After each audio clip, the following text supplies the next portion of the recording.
अपना उत्तराखंड आप देख रहे हैं, आपके साथ मैं हूं चांदनी धवन और बात करेंगे आज बजट सत्र के चौथे दिन। सत्र की शुरुआत सुबह 11 बजे हुई है, जहां आज सदन में मंत्री गणेश जोशी, सौरभ बहुगुणा के विभागों के सवाल पूछे गए, जिसका मंत्रियों ने जवाब भी दिया है। इसके साथ ही विपक्ष के सवालों का भी सरकार की तरफ से जवाब दिया गया।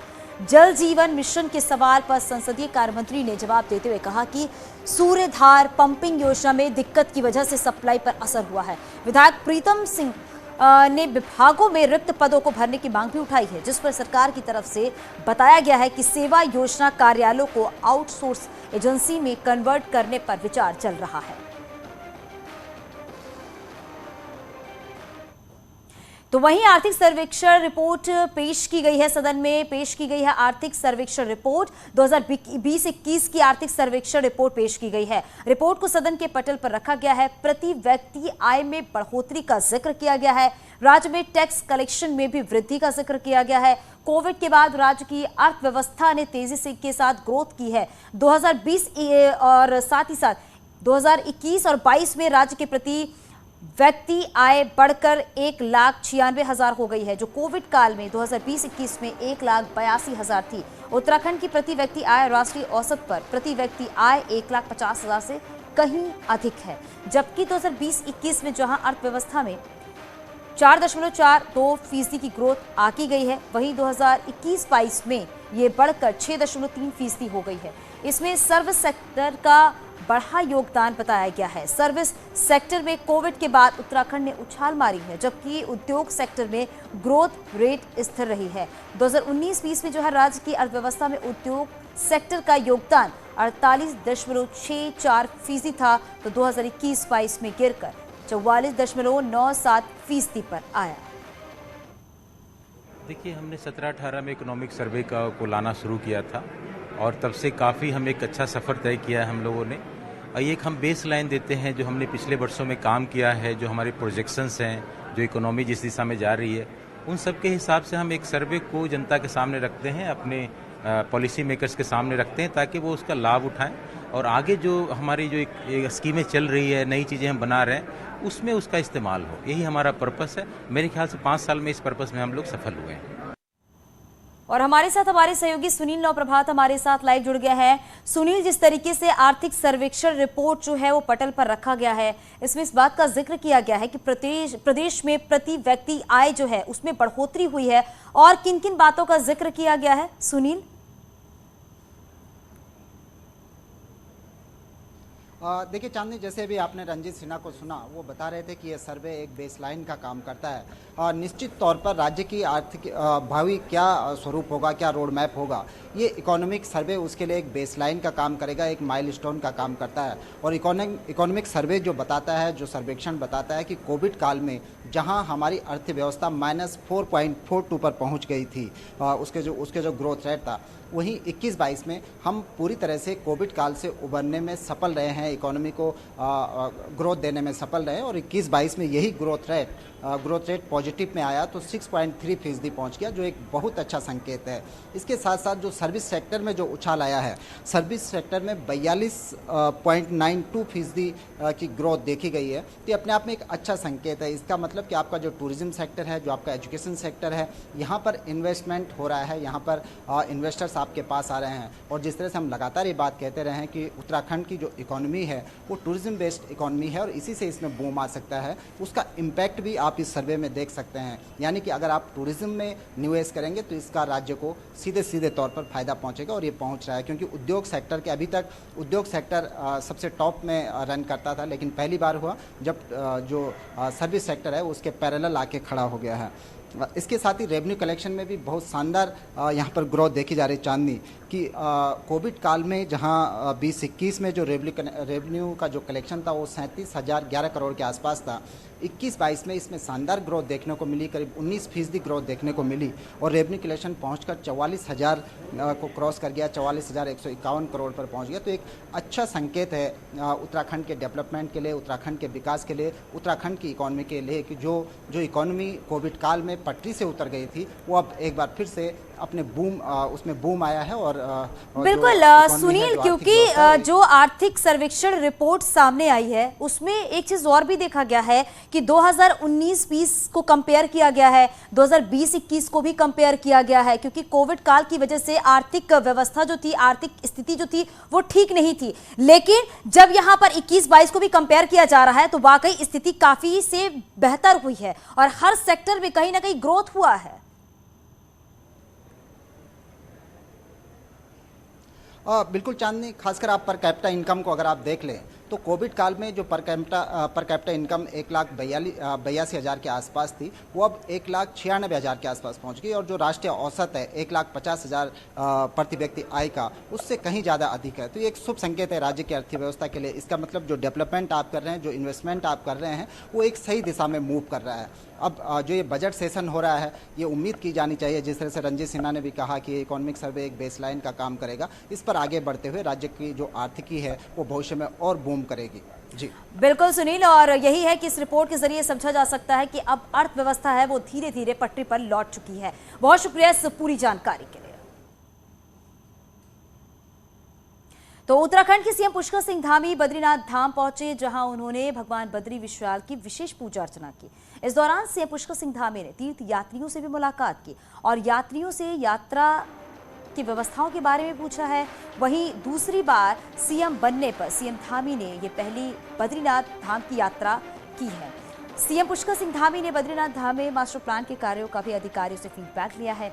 मास्टर प्लान के कार्यों का भी सीएम ने जायजा लिया है और इस दौरान बद्रीनाथ धाम में मास्टर प्लान के कार्यों के कारण जो व्यापारी परेशान हैं, उन्होंने सीएम पुष्कर सिंह धामी से मुलाकात करके अपना ज्ञापन भी सौंपा है। दो तस्वीर आप देख रहे हैं। पहली तस्वीर बद्रीनाथ के दर पर जब पहुंचे सीएम पुष्कर सिंह धामी, वो तस्वीर आप देख रहे हैं कि यहाँ पर विशेष पूजा अर्चना की, बद्री विशाल के दर्शन किए, उनका आशीर्वाद दिया। दूसरी तस्वीर वो है कि जो बद्री धाम के लिए मास्टर प्लान तैयार किया गया है उसका भी यहाँ पर जायजा लिया है, अधिकारियों से बातचीत की है, फीडबैक लिया है, आगे का रोड मैप भी बनाया गया है। इसके साथ ही साथ ये भी है जो बद्री विशाल के दर्शन करने के लिए यात्री पहुंचे हुए हैं उनसे भी सीएम पुष्कर सिंह धामी ने बातचीत की है और जो व्यवस्थाएं की गई हैं बद्रीनाथ धाम में, उस व्यवस्थाओं के बारे में भी पूछा है सीएम पुष्कर सिंह धामी ने उन यात्रियों से जो वहां पर अभी मौजूद हैं। यात्रा देखिए पिछले सालों की तुलना में काफ़ी श्रद्धालुओं की संख्या अधिक है, लेकिन उसके बावजूद भी यात्रा अच्छी चल रही है और सभी यात्रियों से भी मैंने बात की है, सभी संतुष्ट हैं यात्रा से और हम व्यवस्थाओं को कर रहे हैं। आज तो मैं चूँकि पिछले दिनों केदारनाथ जी का जो पुनर्निर्माण का कार्य चल रहा है, हमारे देश के यशस्वी प्रधानमंत्री मोदी जी के नेतृत्व में वहाँ पर एक चरण का काम पूरा हो गया, दूसरे चरण का काम चल रहा है, वो भी पूरा होने को है, फिर तीसरा चरण का काम चल रहा है। यहाँ का भी बद्रीनाथ धाम का भी जो मास्टर प्लान बनाया गया है उस पर काम शुरू हो गया है। आज मैं उसको देखने के लिए आया हूँ कि जल्दी से जल्दी हमारा ये बद्रीनाथ धाम भी जो है दिव्य और भव्य जो है बद्रीनाथ धाम के रूप में आगे इसका निर्माण है। साल 2025 तक राज्य के हर विभाग की तरफ से क्या प्लान बनाया जा रहा है, इसके लिए विभागों से जल्द उनका प्लान भी मांगा जाएगा और इसके निर्देश गुरुवार को सीएम पुष्कर सिंह धामी ने विधानसभा ऑफिस में मीटिंग के दौरान दिए हैं। मानसखंड सर्किट को लेकर सीएम ने कहा है कि सर्किट पे जो मंदिर लिए जा रहे हैं उन्हें सही तरीके से रोड कनेक्टिविटी से जोड़ा जाए। वहीं काशीपुर से बुआखाल रोड जहां डबल लेन है वहां पर 4 लेन और जहां पर सिंगल लेन है उसको डबल लेन किया जाए। इस नेशनल हाईवे के प्रपोजल सड़क परिवहन मंत्रालय को भेजा जाएगा और इसके अलावा Jeolikot, Karnaprayag, Kainchi bypass route, Khairna landslide zone, Dehradun Tehri tunnel पर भी काम तेजी से चल रहा है और साथ ही साथ ये भी है कि काम कैसे और तेजी से आगे बढ़े, इसके लिए सीएम पुष्कर सिंह धामी ने अफसरों को निर्देश भी दिए।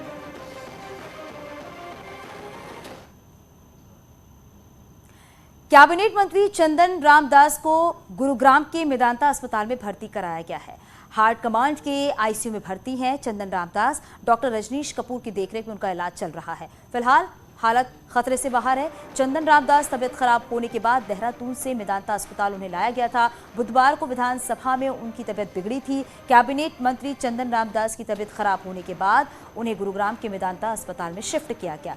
उनकी हालत फिलहाल स्थिर बनी हुई है और देहरादून के मैक्स अस्पताल से जब उन्हें गुरुग्राम शिफ्ट किया गया तो सीएम पुष्कर सिंह धामी भी उनका हालचाल जानने के लिए पहुंचे हुए थे। इस दौरान मंत्री धन सिंह रावत और सौरभ बहुगुणा भी मौजूद रहे।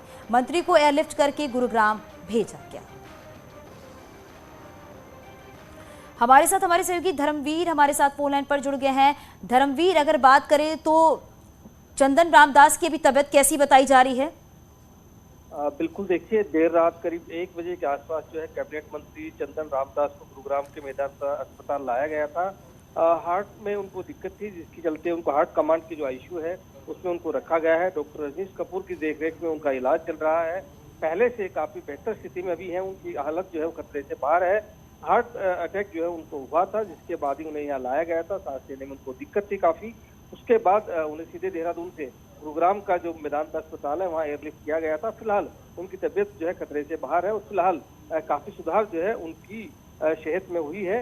डॉक्टर रजनीश कपूर जो है वो और उनकी जो पूरी टीम है वो चंदन रामदास के इलाज को देख रही है, उनका इलाज कर रही है। बिल्कुल धर्मवीर, और ये भी है कि जैसे अचानक उनकी तबीयत बिगड़ी, हालांकि फिर मेदांता उन्हें शिफ्ट किया गया। डॉक्टर रजनीश जो है वो उनकी देखरेख कर रहे हैं, उनकी देखरेख में उनका इलाज चल रहा है। और क्या जानकारी मिल पा रही है?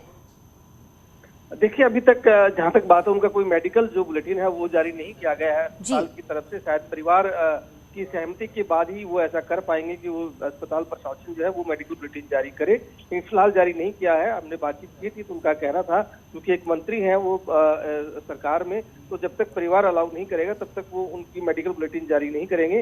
तो हो सकता है कि दिन में जब परिवार अगर अनुमति देगा तो उसके बाद जो चंदन रामदास है उनका मेडिकल बुलेटिन जारी किया जाएगा। बिल्कुल धर्मवीर, और बिल्कुल जब तक कोई रिपोर्ट सामने नहीं आती, मेडिकल रिपोर्ट, तब तक कुछ कहा नहीं जा सकता है। हालांकि अच्छी बात तो ये है कि अभी जो हालत है वो पूरी तरीके से स्थिर है और डॉक्टर की निगरानी में ये पूरा इलाज उनका चल रहा है। बहुत शुक्रिया इस पूरी जानकारी के लिए।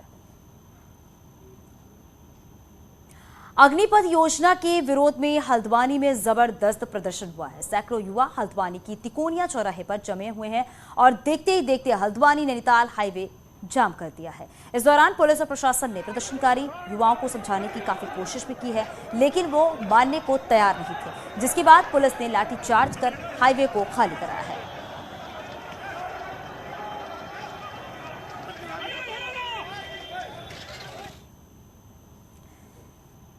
तो वहीं अल्मोड़ा में भी युवाओं ने अग्निपथ योजना के विरोध में जुलूस निकालकर केंद्र सरकार के खिलाफ नारेबाजी की है।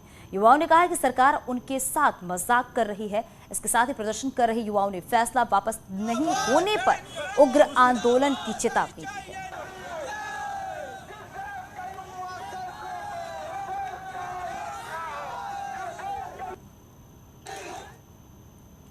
कोटद्वार में भी सेना की अग्निपथ भर्ती योजना के खिलाफ सड़कों पर हजारों युवाओं ने NH 534 जाम कर दिया है। बड़ी तादाद में तहसील में इकट्ठा हुए युवाओं ने पहले तहसील में प्रदर्शन किया, उसके बाद शहर में जुलूस निकालते हुए मोदी सरकार के खिलाफ नारेबाजी की है। और इस दौरान युवाओं ने कहा है कि वो लंबे समय से सेना में भर्ती होने की तैयारी कर रही हैं, लेकिन सरकार के इस फैसले से उनके भविष्य पर भी संकट खड़ा हो चुका है।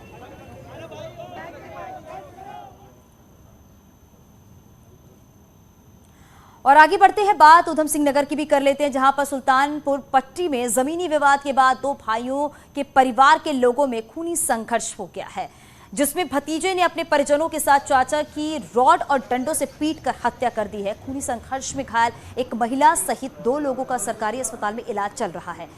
सुबह ही जमीनी विवाद को लेकर 2 भाइयों के परिजनों में हुए विवाद के बाद मारपीट हो गई। आरोप यह भी है कि एक परिवार के लोगों ने लाठी डंडे और धारदार हथियार से दूसरे परिवार पर हमला कर दिया। घटना में मां बेटा घायल हो गए हैं, जबकि उसके दादा की मौत हो गई है। घटना के बाद आरोपी फरार है और पुलिस आरोपियों की तलाश में जुटी हुई है।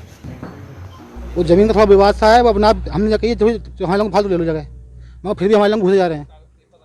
मम्मी ने कुछ कही होगी उत्तर चपेट को मारने, 3 जने अदालत खत्म हो गया। हमारे मम्मी के सिर में बहुत लंबी घाव हुआ है, ये मेरे हाथ पड़ा पूरा। और चलिए अब बात कर लेते हैं 16-17 जून 2013 की आपदा से केदारनाथ में मिले जख्म कभी भुलाए नहीं जा सकते। आज आपदा को 9 साल पूरे हो गए हैं और इन 9 सालों में केदारपुरी कितनी बदली है, आप ये रिपोर्ट देखिए।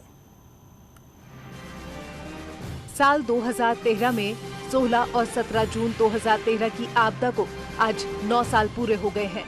आज के ही दिन 16 जून 2013 की रात को केदारनाथ धाम में कुदरत ने ऐसा कहर ढाया था कि संपूर्ण केदार नगरी के साथ ही रुद्रप्रयाग तक तबाही का मंजर देखने को मिला था। इस आपदा में जहां हजारों लोगों का रोजगार छिन गया था, वहीं कई लोगों के आशियाने भी तबाह हो गए थे। इतना ही नहीं, परिवार में कमाने वाले भी आपदा की भेंट चढ़ गए थे। वो आपदा इतनी भयानक थी कि जिसे याद करके आज भी रूह कांप जाती है। साल 2013 के बाद हर साल केदारनाथ त्रासदी में मारे गए लोगों को धाम में याद किया जाता है और श्रद्धांजलि दी जाती है। देश विदेश से आए हुए श्रद्धालु और यहाँ जान माल का बहुत नुकसान हुआ। हजारों तीर्थयात्रियों को उसमें अपनी जान गंवानी पड़ी। आज यहाँ पे समस्त केदारपुरी में समस्त तीर्थ पुरोहित, व्यापार संघ और मंदिर समिति ने उन सभी लोगों को भावपूर्ण श्रद्धांजलि दी। केदारनाथ आपदा के बाद अब केदारनाथ समेत यात्रा पड़ावों की स्थितियां बदलने लगी हैं। आपदा के बाद पीएम मोदी ने केदारनाथ पुनर्निर्माण को शीर्ष प्राथमिकताओं में रखा। केदारनाथ में कई नवनिर्माण हुए, जिसमें केदारनाथ पैदल मार्ग, मंदाकिनी और सरस्वती नदी किनारे सुरक्षा दीवारों के साथ ही सुंदर स्नान घाट के साथ कई निर्माण काम शामिल हैं। इसके अलावा धाम में शंकराचार्य समाधि स्थल के साथ ही कई अनेक काम भी हुए हैं। पहला काम शंकराचार्य समाधि यहाँ पे पूर्ण हो चुकी है और केदारनाथ की जो कनेक्टिविटी है रास्ते की, वो सरकार के प्रयासों से लगभग पूरी हो चुकी है। और जो गरुड़ चट्टी वाला जो कनेक्टिविटी थी, जो गरुड़ चट्टी वाला पुल था, वो भी बनाया गया है। केदारनाथ धाम की यात्रा पर आने वाले भक्तों की संख्या हर साल बढ़ती जा रही है। धाम में यात्रियों की संख्या बढ़ने से सरकार और प्रशासन की तरफ से सुविधाएं जुटाने के भी प्रयास किए जा रहे हैं। जो भी काम केदारनाथ धाम में दूसरे चरण में हो रहे हैं, उन्हें इसी साल प्रशासन की तरफ से पूरा करने का लक्ष्य है। इसके अतिरिक्त जो अभी करंट निर्माण कार्य चल रहे हैं, उसमें अस्पताल का निर्माण है, सिविक एमिनिटीज है, वाटर एटीएम है, प्रवचन hall, range shelter, bridge, STP आदि कई ऐसे 15 से 16 मुख्य काम है जो कि काफी तेज गति से चल रहे हैं और निकट समय में उनको पूर्ण कर लिया जाएगा।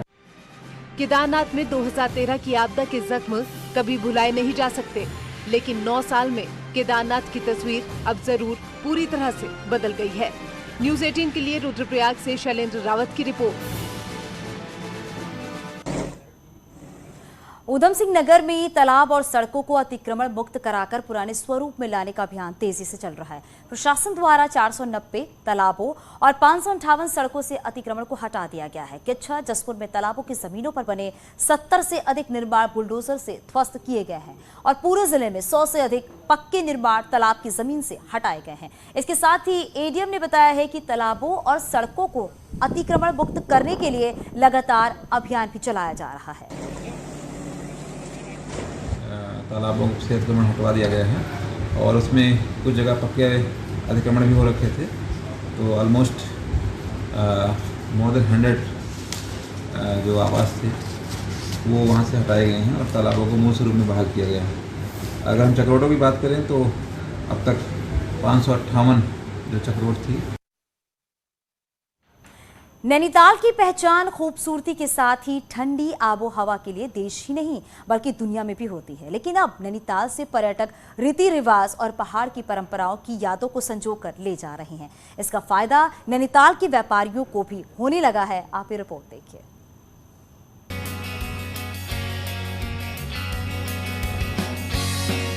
पहाड़ी शैली में तब्दील सरोवर नगरी के खड़ी बाजार से नैनीताल की सुंदरता में चार चांद लग रहे हैं। पत्थरों से तैयार बाजार में लाइट और पहाड़ की संस्कृति की झलक दिखने लगी है, तो पेंटिंग के जरिए कुमाऊं की लोक कला, रीति रिवाज और परंपराओं की झलक इन बंद दुकानों पर भी दिख रही है। ठेठ कुमाऊनी शैली में बन रही बाजार के पहले चरण में तैयार इस बाजार की खूबसूरती निखरने के बाद पर्यटकों की संख्या भी यहाँ पर बढ़ गई है। तो 8 बजे बंद होने वाले बाजार में अब 12 बजे तक पर्यटकों की हलचल बढ़ गई है। व्यापारी भी इससे खुश हैं। बहुत ज़्यादा अट्रैक्टिव मार्केट बनाई है और ये हमारे कुमाऊनी कल्चर को बहुत ज़्यादा बढ़ावा दे रही है। दिन के समय से ज़्यादा रात को भी जो यहाँ शटर्स वगैरह में और जो पूरी मार्केट में शैली का प्रयोग करा है उसको देखने के लिए हर जगह से टूरिस्ट बहुत ज़्यादा यहाँ इस मार्केट में आ रहे हैं। दरअसल नैनीताल डीएम के प्रयास से शहर को पहाड़ी शैली में तब्दील का काम शुरू किया गया, तो बाद में मुख्यमंत्री की घोषणा में इसको शामिल कर दिया गया। पहले चरण में खड़ी बाजार का काम अब पूरा किया गया है। पत्थरों की कारीगरी और पेंटिंग ने पर्यटकों को अपनी ओर खींचा है। हालांकि डीएम नैनीताल अब नए बाजार में इससे भी बेहतर प्रदर्शन करने की बात कर रहे हैं। तो यही हम चाह रहे हैं कि नैनीताल के जितने भी मार्केट्स हैं हमारे पुराने, उन सब मार्केट्स को धीरे धीरे पारंपरिक शैली में डालें और नए फूड प्लाजा हम लोग तैयार करें, ताकि जितने भी टूरिस्ट हैं वो केवल फ्लैट्स की तरफ न जाएं या फिर टिबेटन मार्केट की तरफ न जाएं, तो शहर के जितने भी मार्केट हैं उस तरफ जाएं। बहरहाल सिर्फ बाजार की सुंदरता नहीं बल्कि लोक संस्कृति की झलक भी यहाँ पर दिख रही है। वहीं पर्यटक भी इन यादों को अपने साथ लेकर जा रहे हैं और नए रंग रूप में तैयार ये बाजार एक नया डेस्टिनेशन भी टूरिस्टों के लिए बन गया है। न्यूज़ 18 के लिए नैनीताल से वीरेंद्र बिष्ट की रिपोर्ट। और आगे भी खबरें जारी हैं, यहाँ रुकेंगे एक छोटे से ब्रेक के लिए।